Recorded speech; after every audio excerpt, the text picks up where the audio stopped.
it is not seen as a patriotic duty to question where things go wrong. Yeah. Na Maina, it's almost like it's bad manners. It's bad manners to be patriotic. Exactly. exactly. Hizi pingu zimenifunga zikanshinda kusonga. Hello guys, welcome back to Liberating Minds, the podcast, the second episode. My name is Nicholas Mwangi. Hi everybody, so excited that you're doing our second episode. Mimi wenyu Wanjiru. Yeah, Wanjiru. Asante sana. So guys, this is our second episode. We are still on a prison notebook. We are completing this on this session. This is the final episode for our prison notebook. Our first episode iliguzilia the introduction and the background of the book. But before niende sana na joke na portrait imewaangalia hapa and I would like to tell you more about the portrait. The portrait ni Assata Shakur. Assata Shakur was and is still a revolutionary activist. Ako based in Cuba saizi, but she was in the US back in the 70s and 80s with the Black Panther Party. So be on the lookout pia enda uangalia Black Panther Party contribution yao to the revolutionary struggles for black people in the US. So Wanjira, today tunataka delve more into the stories of this book. The first episode, it was just an introduction to a prison notebook, Maina Wa Kinyatti, what he went through. And for those who didn't know about the existence of this book, so it was just basically an introduction. So today we want to do more of the stories inside the book. Yeah. Ndio watu washikanishe nini inaendelea. Yeah. Watu washike beats. Yeah. Za hii kitabu. Yeah. And so you'll be reading for us some snippets hapa na pale. Sawa. Before nisome, hata pia niseme huu ni powerful empress hapa, na part of why we're doing this is so that we learn together. This is a platform where we come to learn, to figure out what don't we know about. A Black Panther Party ni something every black youth man lazima ajue. Yeah. It's part of teaching our story as a people and our identity. Pia alikuwa godmother wa Tupac Shakur. That tells you the hip hop legend. And pia kama my empress, we need to realize tuko na a very important role in our generation and in our race. Yes. Back to this book, a prison notebook. Tulifeel book tumeichambua but hatujaichambua ile vile inafaa. And then there's also the possibility that not everyone might be able to access hii kitabu. So we decided let's pick out some meat yenye tunaweza kukula pamoja. Yes. Yeah, and so that you're able to kind of understand it a little better. Yeah. So I'll read. Kwa the last episode tulibonga vile alibambwa, makarao wakaransa kijake for 4 hours na wakaenda na yeye, like wamekam wakaenda na yeye. So what happened after wameenda? Alienda akafanywa interrogation. Yes. Kulizwa if he's documenting Mau history, like our history. Like, are you writing the things that they do not want us to know about? Yes. And he was guilty and akabambwa. So what was the life that he went to? This progressive, 6.5 years. This lecturer wa university mwenye amebambwa ameenda sasa prison. What was life like? Yes. So I'll read an excerpt on page 136 that shows us what life was like for him in prison. So follow with me. You have kicked me like a football from D block to B block, from B block to C block, from C block to A block. Several times you have thrown me into solitary confinement. Solitary confinement ilikuwa unabambwa, hakuna kuona wasee, uko total darkness. Nikajela ndani ya jela. Uko solo, uko area yako peke yako. Jela ndani ya jela. Bwana, hiyo ni noma. And fed me with ugali na maji. You have no mercy. Tell me, why are you torturing me? What sin have I committed? Is patriotism a crime by the law of this land? Like, kupenda nchi yangu ni noma. Like, Yes. I am an honest man, a patriot. I have never mortgaged the motherland. Sijawahi conspire na macolonialist nikasema mnaweza chukua hii. Sijawahi mortgage motherland. Yet you call me a traitor, you humiliate me, you beat and kick me. Hawa ni makara wenye wako kwa hizi prison wanafanyia Maina Wa Kinyatti hizi story. What has neocolonialism done to your minds? So Maina Wa Kinyatti then thinks, these are supposed to be my brothers. Yes. They're supposed to be my people. But here they are, kicking and beating me, wananifeed ugali na maji, like wananitorture, wananieka jela ndani ya jela. Kwani what has neocolonialism done to your minds? Yes. And this is what we're going to be focusing on this excerpt. Yeah. We discuss in depth. Pia tukibase na present day Kenya. Like, yes. How does it look like today? Because we are still under neocolonialism. Yes. Once. Yeah, and kwa hiyo poem umesoma kwa page 136 anasema, is patriotism a crime? Very good question. Because I think kuna misconception about those people who stand against corruption, impunity, against inequality. Sometimes wako depicted kama rebels. Including terrorists. Majina zote. Yeah. So ni watu wana agenda, ni activists, hawana cause. Wanasumbua tu serikali. Yeah. Since then paka saizi. It is not seen as a patriotic duty to question where things go wrong. Yeah. Na Maina, it's almost like it's bad manners. It's bad manners. To be patriotic. Exactly. exactly. And we see Maina paid heavily. Yeah. Serving 6.5 years kwa jail. Hakuwa criminal.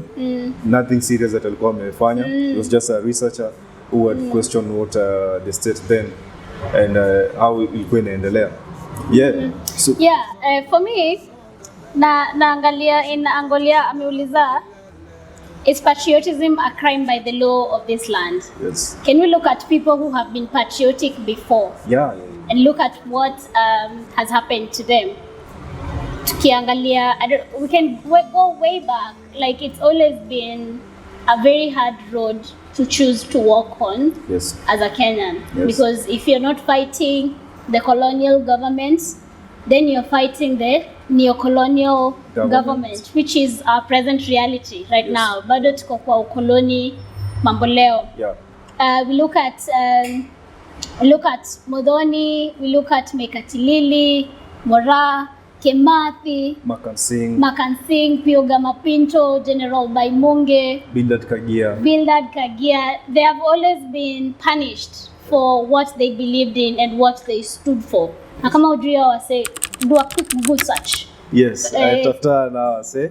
Although tutakuwa hizi continuing episodes, we'll still do. Yeah, we'll cover all of them at some point eventually. But unaweza jisaidia sana ukienda kuwatafuta. Yeah. Tafuta books za Bildad Kagia, Pioga Mapinto, and get to learn more. Hiyo passage ni page 136. Page 136. Which is the next passage ya kuchangamsha watu. Sawa. Yes. Tumecover extensively what has neocolonialism done to your minds. Maybe unaweza kufafanua zaidi? Neocolonialism, kusema ukoloni mambo leo, tunasema yes, tunaweza kuwa tumepewa our flag, our Kenyan flag, but we're still holding on to the systems that were created to govern us, that were created in the colonial era to govern us. So we did not completely break away from that system that was oppressing us and inatudhalilisha na kutufanya tunaishi bila dignity. Bado tuko kwa hiyo system except we have a flag, we call ourselves independent, we have a black government, but ni theatrics to mob sana. Na pia ukoloni mambo leo inamaanisha multinationals and other imperialist agendas ziko able kuendelesha agenda zao. Yeah, kuendelesha agenda zao. Like it's our country, but it's not really our country. Yes. You get me? Yeah. That's nini imechange sana. Nini imechange by the way. The other day nilikuwa nakuuliza kwani freedom ni flag? Wase bado hawadish. Wase bado wako njaa. Kwani ni freedom gani yenye bado Yes. Wamama wetu wana have kuform network ya mothers of victims wenye watoi wao wamemadwa na hii state yenye tunasema ni freedom. Juzi tumecheki stories za Kiandrokoma brothers. Yes. Tumecheki historia Rivayala. Say Rivayala is happening in our country. Yes. Independent Kenya. Like we need to really take a step back and look whose uhuru was it really? Was it uhuru for the masses or uhuru for the elite? As Pinto says. As Pinto says it. Yes. Yeah. Juu hata sahi kuna conversation ya nitavote sitavote. Kuna hii feeling ya maybe vote yangu hata haita count. Maybe wase washachagua huyo ndo msee anaenda kwa president. Sasa mbona mimi nijisumbue kwa mkangware nini? Yes. So ni challenging sana kwa hii neocolonial state because it's not apparent that we are not free because we are free to move. Yes. There's no kipande system, there's no saying. Yeah, it's obscure, but really this is not the kind of freedom we want. Yes. We want a freedom yenye inakaa unaishi maisha yenye iko na dignity. Au baby maji kwa mgongo ukienda kutafuta maji huko Kayole unanipata. Yeah. Au worry kuhusu rent every day. Manze hiyo ni story gani msee? Manze unajua vile rent ni issue in Nairobi. In this country. Ni normal sana. Ni number one stress ukiishi jiji, number one stress ni kulipa rent. Yeah. It's a major issue considering that pia unemployment rates ziko all time high in Kenya. Hapa Nairobi itwa shamba la mawe. Ni kwa sala hapa na pale.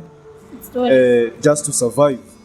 So right to life, coexist to right to good housing, right to basic needs kama food, shelter, ni vitu watu wana lack. To date 58 years later after 58 years after independence we are still so you tunaita flag independence, serial independence.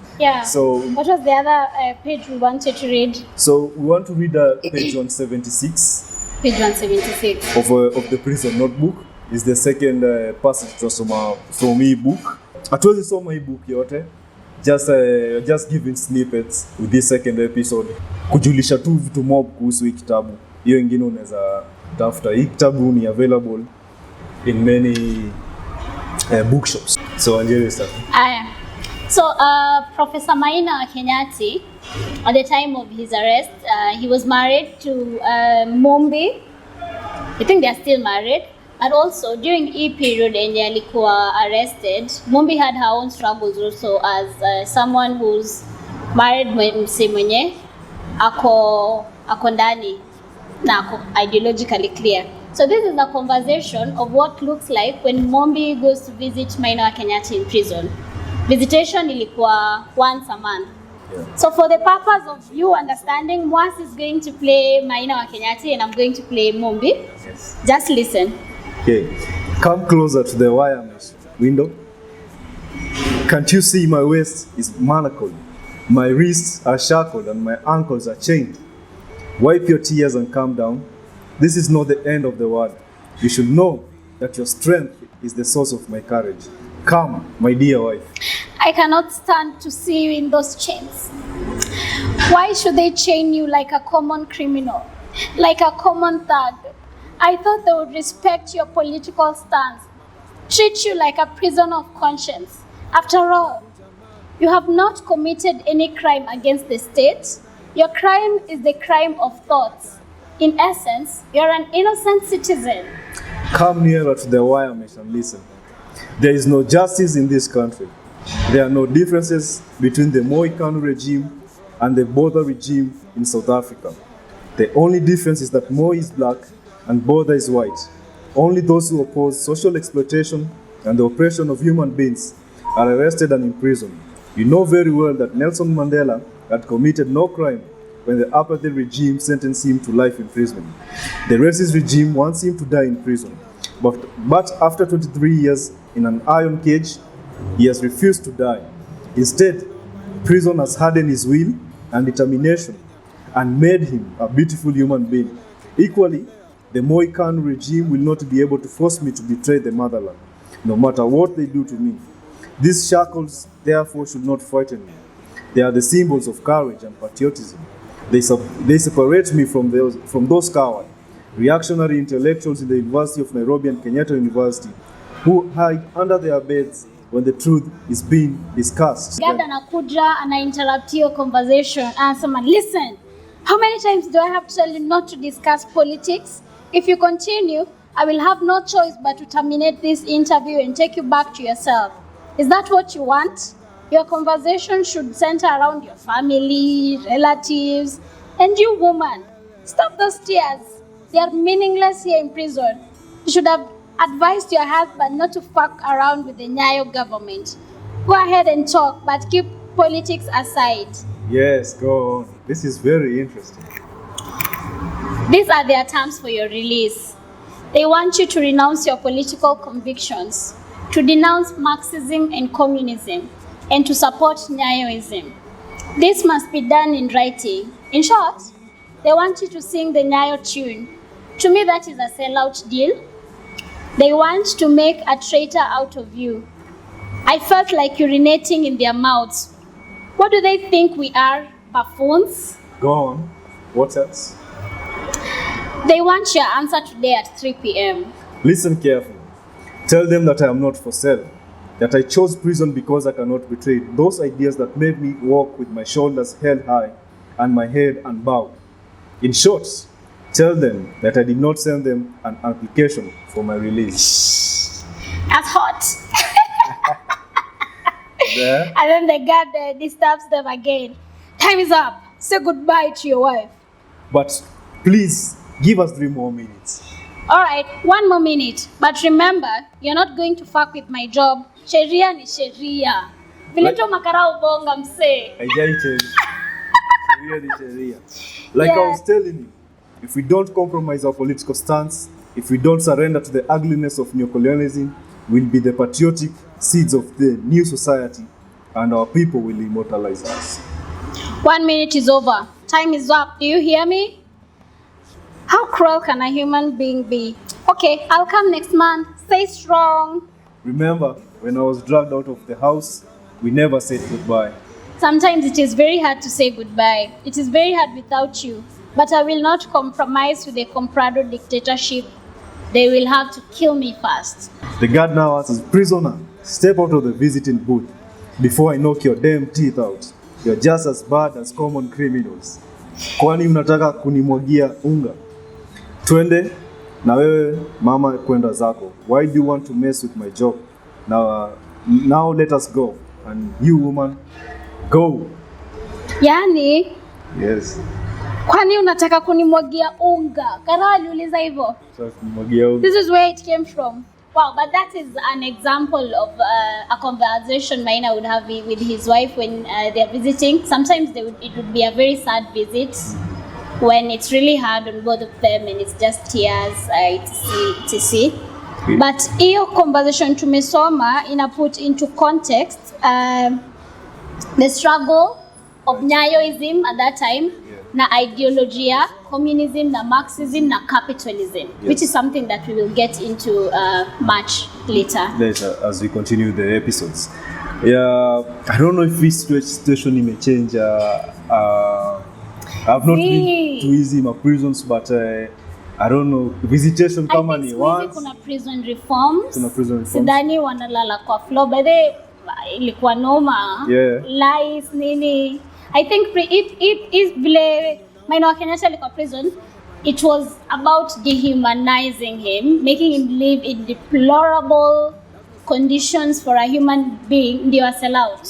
Yeah, to break it. Ndio break. Ndio aseme, okay, fine.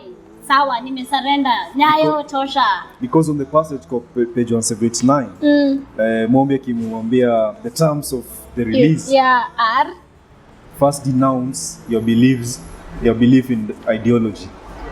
So Maina alikuwa afanya a lot of research not only on Mau, but on Marxism and capitalism, akizi compare. But venye tumesema hizo tazidi kuzichambua tukisonga. But those are some of the beliefs he had. Sasa tuchambue ukarao.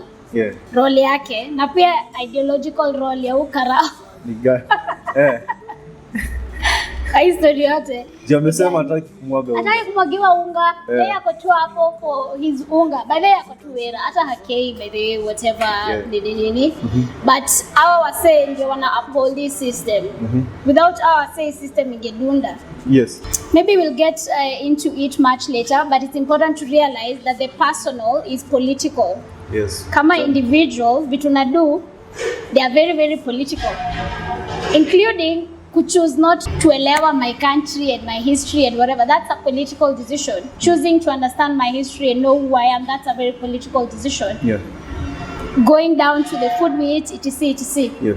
So Karao, his ideological malnourishment imefikisha mali anaona mimi kitu ya maana sana kwa history yote ni unga yangu. The material conditions tena pia za wasei na show at the time zilikuwa ngori. Kwanza Maina anasema hadi makarao walikuwa wanamuomba do wakiwa prison. Juu material conditions ni noma. Na ndo wasei wameshikilia nyayo hizi mbaya sana. Mimi ati mawarden situation yao nikawa wafungwa pia. Except without chains. They are prisoners without chains. Yeah. Anyway, I hope hizi vitu zinakufanya usikie. I really want to buy that book. I really want to read that book, and you can come and borrow it here at the library. Tapatana na Mwas, yeah. Yes. Okay, Mwas. So we want to go to the final passage yetu ya hii book. Itatumalizia na poem. It will be page 146 na Wanjera utatusomea. Sawa. Tukimaliza 146. Yes. 24 million of us. How many million are we now? 50? They say 50 something. Let's say 50. Almost 50. Almost double this population by now at this time. Yes. 50 something million of us groaning and mourning under the brutal boot of the neocolonial economy. How can that be? How can we allow it when our motherland is dying? Great voice of our courage, great voice of our strength. Don't let the dictatorship sell our souls to world imperialism. Guide us through this burning sun of our age, through this madness of neocolonialism. Come, Mother Kenya, come. We have not abandoned you. We have not abandoned the dream for a free country, for a free people, for a free nation. Dignified life. For justice and dignity and social justice. Yes. Even as we sit here today in neocolonial Kenya. Your poem, Maina aliandika 1985. That was 1985. I think 37 years now. Yeah. Today. We've been born after this poem was written, yet our living conditions are just as this poem has described it. And much worse. Juzi tulikuwa I think every week kuna demo ya lower food prices. Yeah. People are demonstrating about the prices of food in this country. Yes. So we are living under a neocolonial economy. Yes. And this is not likely to change, by the way. Imagine another 10 years from now, bado tuko kwa hii situation. Yes. I think tutakuwa na episode yenye tutadel deep into neocolonial economy. Tukijiuliza how comes 58 years later things haven't changed. Na kama zijabadilika, then what makes you think it will change in the coming years? Yeah. So tutadel deep into what a neocolonial society looks like. Does it have a future at all? And what's our role? As the people who are experiencing? Yeah, to transform it. So tutazidi tu kuzichambua. Yeah. But hizo passages zote ziko kwa ebook, A Prison Notebook by Maina Wa Kinyatti. Yeah. Tumesoma passage 3 kwa ebook. This is the second and final episode on this book. Tulifanya the first episode. Go and check hapo at YouTube, SoundCloud. Kwa hizo platforms zote tuko hapo. Ushikanishe uelewe zaidi. But most importantly, just get the book. Yeah, get the book. Tukimalizia, Kanzedina I think aliget wind ama State House ili notice wase wanabonga sana kuhusu history ya food. Yeah. Yes. And she talked about it and said it's a global story Wakenya food yetu imeenda juu kwa sababu Russia na Ukraine wanapigana. Russia na Ukraine wanapigana ndio maana food prices huku we cannot. Yes. Na nikakumbuka ile song ya Vibes Cartel.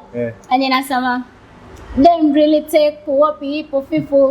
Them really take poor people. Manze. Mbaya sana. And now as we conclude, I'd like to finish with my favorite quote ya mwalimu. Favorite I think patriotism, quote ya patriotism ya one of us alisema after amejam hiyo siku hakuna mse amemvisit, amepigwa na makarao, yani prison imemkalia ako like I'm going to the end. Alisema my tongue tied, my mind gagged, my legs manacled, my hands chained, stench of death everywhere, but my patriotism is unbreakable. Amen. Red salute. Yes.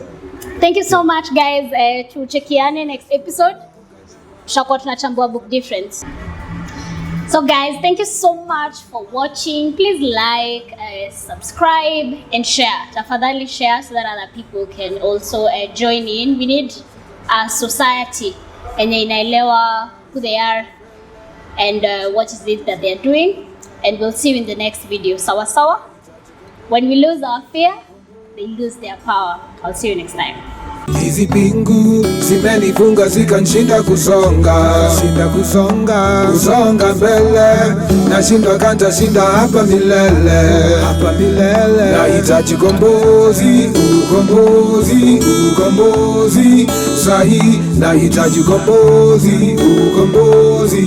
ukombozi sahi.